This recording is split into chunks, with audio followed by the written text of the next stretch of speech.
Saudi Arabia is one of the very interesting countries where most of their water needs are basically through their desalination plants. So basically there is no fresh water available as we have in Canada. So they heavily rely on the groundwater, which is less quantity of the solids in it, and then they mix it with the seawater, and then they have a very comprehensive treatment, very advanced treatment. And this water is called desalinated water. Once the water is treated, the next step is how you deliver this water and where exactly this project is about.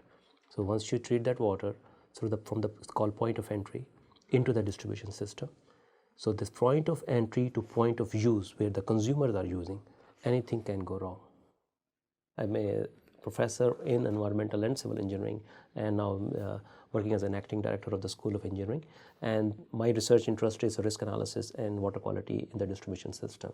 This project is about transport and freight in the distribution network and a comprehensive study for Saudi Arabia. And in this project we are talking about contaminant intrusion into the system. So it is like a pipe, say it breaks. That is one route through which contaminant can enter into the system. If there is a negative pressure creates in the system, and when the negative pressure creates, we are talking about very high negative pressures, so it sucks everything around it. So say for example there are some leaky sewers around it, there are lots of oil and gas storage tanks. Water is very expensive, maybe in some cases much more expensive than oil in specific context.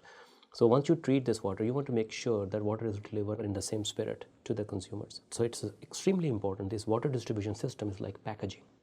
So you want to make sure your packaging is in good condition. As like any other countries, their infrastructure is deteriorating as well. This is one of the first studies being done in the context of Kingdom. So it's been a lot of studies being done of pathogen intrusion. There are some studies being done in Europe and in the United States. They are very active in this kind of research.